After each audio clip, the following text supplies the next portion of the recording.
काय ऐकली कधी तुम्ही ही कथा सात बेटांची?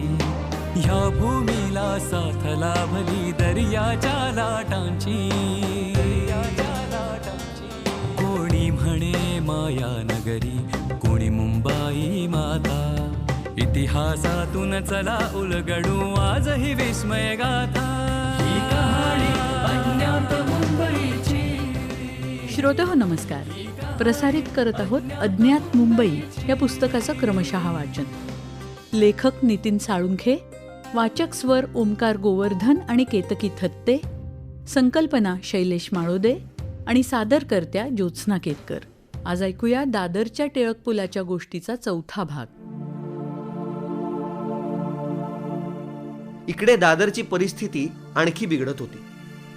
त्यात 1914 सालात डिस्टिलरीच्या समोरच्या बाजूला कस्तुरचंद मिल सुरू झाली आणि तिथले कामगार कापसाच्या गासड्या घेऊन येणाऱ्या आणि तयार माल घेऊन जाणाऱ्या गाड्या यांचा अधिकचा भार लेव्हल क्रॉसिंगवर यायला लागला. तिकडे नगरपालिका, रेल्वे कंपन्या आणि इम्प्रूव्हमेंट ट्रस्टच्या यंत्रणा एकत्रित येऊनही दादर ओव्हरब्रिजच्या पुलाला मुहूर्त काही मिळत नव्हता. महालक्ष्मी स्टेशन जवळचा पूल वाहतुकीसाठी सुरू झाला होता. एल्फिन्स्टन ब्रिज तयार होऊन तो कोणत्याही दिवशी रहदारीसाठी खुला केला जाण्याच्या बेतात होता. करी रोडच्या ब्रिजच्या पूर्वेकडचा उतार तयार होत होता. डिलाइड रोडच्या पुलाच्या बांधकामासाठी जागेचं संपादन सुरू होतं. दादरचा पूल मात्र अद्याप कागदावरच होता. होता होता 1915चं वर्ष उजाडलं आणि निम्म काहीही न होता तसंच गेलं. त्या वर्षाच्या ऑगस्ट महिन्यात महानगरपालिकेकडे पुलाचे आराखडे आले आणि लक्षात आलं की या पुलाचा पश्चिमेकडचा उतार आराखड्याप्रमाणे करायचा असेल तर त्या परिसरातल्या सर्व मालमत्ता महानगरपालिकेला ताब्यात घ्याव्या लागणार होत्या. त्यासाठी मोठ्या प्रमाणावर लागणाऱ्या निधीची तरतूद महानगरपालिकेकडे नव्हती. आजच्या टिळक पुलाच्या पश्चिम टोकाकडे कोतवाल गार्डन आहे. आपण जर सहज पाहिलं तरीही आपल्या लक्षात येतं की टिळक ब्रिज या ठिकाणी बाकीच्या इतर पुलांसारखा संपत नाही. या पुलाचा पश्चिम उतार थेट न ची केळकर रस्त्यात विलीन होतो. खरं तर प्लाझा सिनेमाकडूनच या टिळक पुलाचा चढ सुरू होतो आणि कोतवाल गार्डनही इतर गार्डन्ससारखं सपाट नाहीये, ते उतार असलेलं आहे. याचं कारण म्हणजे दादरची पश्चिम बाजू ही पूर्व बाजूच्या पेक्षा काहीशी सखल आहे. रेल्वे कंपन्यांकडून आलेल्या आराखड्याप्रमाणे पुलाचा पश्चिमेचा उतार बांधायचा तर हा पूल समोर असलेल्या RK वैद्य मार्गावर उतरवावा लागला असता आणि त्याकरता या ठिकाणी असलेल्या मालमत्ता महानगरपालिकेला ताब्यात घ्याव्या लागल्या असत्या. पण ते पैशांमध्ये परवडणारं नव्हतं. त्यावर दुसरा उपाय म्हणजे प्लाझा सिनेमा ते धी गिरगाव पंचे डेपो यांच्या दुकानापर्यंतच्या जागेत भराव घालून या संपूर्ण भागाची उंची टिळक पुलाच्या पश्चिम उताराशी मिळवावी. त्यासाठीही काही खासगी मालमत्ता ताब्यात घ्याव्या लागणार होत्या, पण तो खर्च फारच कमी होणार होता. महानगरपालिकेने हा उपाय सुचवून त्यानुसार सुधारित आराखडे तयार करण्यासाठी पुन्हा रेल्वे कंपनीकडे पाठवून दिले. एकूण प्रकरण धीम्या गतीनं चाललं होतं. लेव्हल क्रॉसिंगच्या गर्दीनं दादरकर मेटाकुटीला आले होते.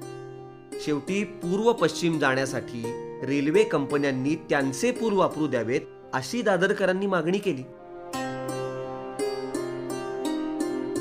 पण हद्दीविषयी फारच जागरूक असलेल्या रेल्वे कंपन्यांनी त्याला दाद दिली नाही. उलट लेव्हल क्रॉसिंगवर होणारी गर्दी नियंत्रित करण्याकरता पोलिसांकडे जावं असा सल्ला दिला.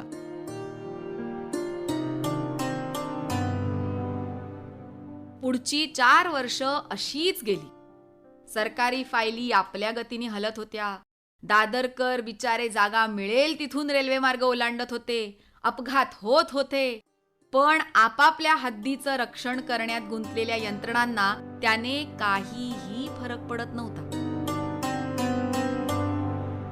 पण 1921 सालचा ऑक्टोबर महिना उजाडला तो दादरकरांकरता आनंदाची बातमी घेऊनच. BBCI रेल्वेनं नवीन आराखडे मंजूर करून त्यांच्या हद्दीतून जाणाऱ्या पुलाचं प्राथमिक काम सुरू केलं. महानगरपालिकेनंही पुलासाठी आवश्यक असलेल्या मालमत्ता संपादित करण्याचं काम संपवत आणलं. काही मालमत्ताधारक कोर्टात गेले होते, पण त्यांच्या मागण्यांवर तडजोड होऊन त्यांचे दावे निकाली काढण्यात आले.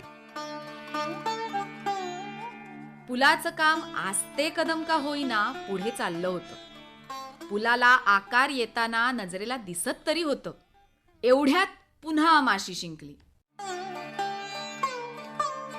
1923च्या जानेवारी महिन्याच्या आरंभाला पुलाच्या बांधकामासाठी लागणाऱ्या पोलादाचा पुरवठा विस्कळीत झाला.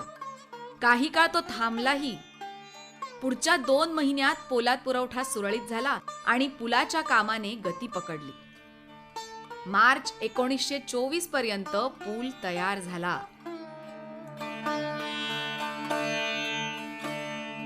पुढच्या काहीच महिन्यात तो वाहतुकीसाठी खुला केला जाण्याची चिन्ह दिसू लागली.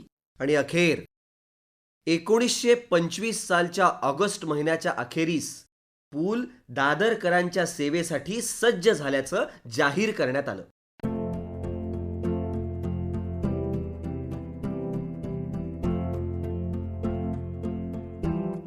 फुटपाथवर लाद्या बसवणं, पुलाच्या दुतर्फा जादा सुरक्षेसाठी रेलिंग्ज लावणं अशी काही किरकोळ कामं अद्याप शिल्लक होती, पण ती कामं रहदारी चालू असतानाही करता येण्याजोगी होती.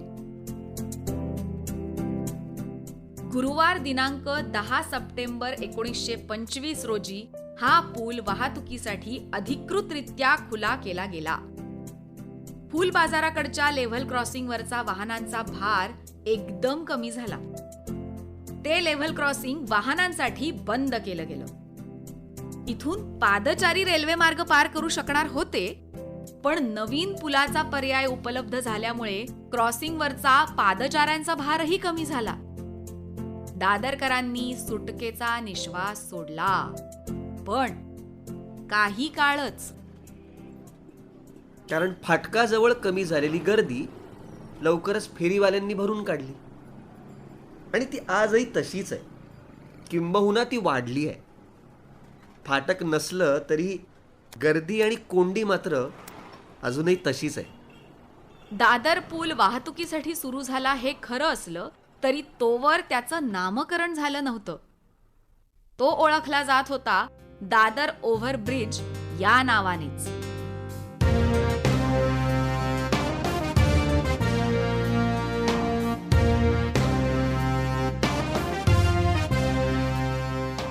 आज आपण ऐकला दादरच्या टिळक पुलाच्या गोष्टीचा 4था भाग. उद्या ऐकूया पुढची गोष्ट. रोज ऐकत रहा कार्यक्रम अज्ञात मुंबई. लेखक नितीन साळुंखे, वाचक ओमकार गोवर्धन आणि केतकी थत्ते. शीर्षक गीत समीर सामंत. शीर्षक गीताचं संगीत सुखदा दापके. गायक मंदार पिलवलकर. ध्वनी प्रभाव परीक्षित भातखंडे. निर्मिती सहाय्य रोहिणी पाटील आणि क्षितिजा सहकारी. संकल्पना शैलेश माळोदे आणि सादरकर्त्या ज्योत्स्ना केतकर. बेटगाव अन नगर शहर ते महानगर बनताना कधी कुणी यन कधी कुणी कसे कष्टले ही मुंबई घडताना. चला पाहूया काही खुणाच्या कथा सांगतील आता. इतिहासातून चला उलगडू आजही विस्मय गाथा. ही कहाणी